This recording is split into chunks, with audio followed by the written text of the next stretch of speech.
നമസ്കാരം സുഹൃത്തുക്കളെ, ഞാനിപ്പോൾ ഒരു വീഡിയോ കണ്ടതാണ്. അത് കുറേ അധികം നാളുകളായി പോസ്റ്റ് ചെയ്തിട്ട്.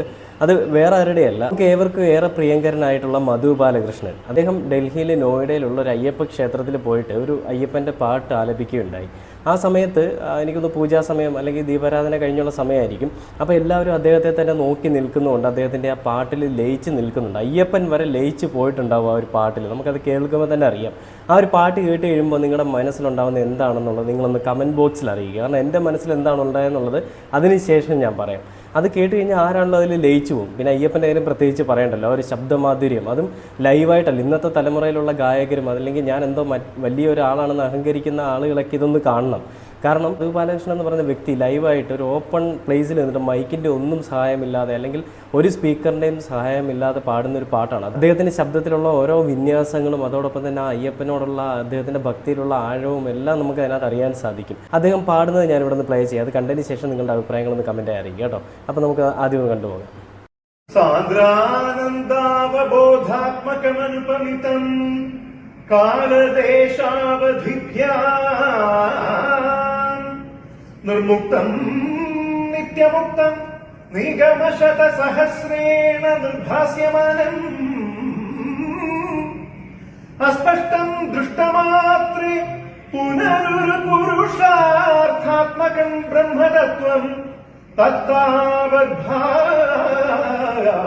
സാക്ഷാത് ഗുരുപവനപുരേ അന്തഭാഗ്യം ജനാനാം ഭൂതനാഥ സദാനന്ദ സർവഭൂതദയാപര രക്ഷ രക്ഷ മഹാബാഹോ ശാസ്ത്രേ തുഭ്യം നമോ നമഃ. ഷഡാനനം കുങ്കുമരക്തവർണം മഹാമതിം ദിവ്യമയൂരവാഹനം രുദ്രസ്യ സൂനും സുരസൈന്യനാഥം ഗുഹം സദാഹം ശരണം പ്രപദ്യേ. ഒരു വാദ്യോപകരണങ്ങളുടെയോ അല്ലെങ്കിൽ ഒരു സ്റ്റുഡിയോ റെക്കോർഡിങ്ങിൻ്റെ ഒന്നിൻ്റെ ആവശ്യമില്ല അദ്ദേഹത്തിൻ്റെ ആ ശബ്ദ മാധുര്യത്തിന് അല്ലെങ്കിൽ ആ ശബ്ദത്തിന്.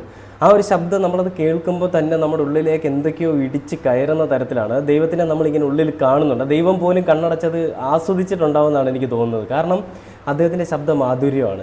ഒരു വാദ്യോപകരണങ്ങളോ ഒരു ബാക്ക്ഗ്രൗണ്ട് സ്കോറോ ഒന്നും വേണ്ട മധു ബാലകൃഷ്ണന്. സ്റ്റുഡിയോ തൊണ്ടയിൽ വെച്ചിട്ടുണ്ടോ എന്ന് നമുക്ക് തോന്നിപ്പോകുന്ന തരത്തിലുള്ള ശബ്ദമാണ്. എന്തുകൊണ്ടാണ് ഇത്രയും നല്ല ശബ്ദത്തിന് ഉടമയായിട്ടും ഇത്രയും വലിയൊരു ഗായകനായിട്ടും ഇദ്ദേഹത്തിനെ തഴഞ്ഞിട്ടിരിക്കുന്നതെന്ന് അറിയില്ല. എല്ലാ തരത്തിലും എല്ലാ ആളുകളെ അവഗണിക്കുന്ന കാര്യങ്ങളാണല്ലോ ഇപ്പം നടന്നു വരുന്നത്. അപ്പോൾ അവരുടെ തലത്തിൽ ഗായകന്മാർക്കിടയിലും ഇതുപോലെ നമുക്കറിയാം യേശുദാസിൻ്റെ പല വിഷയങ്ങളും നമ്മൾ കണ്ടതാണ്.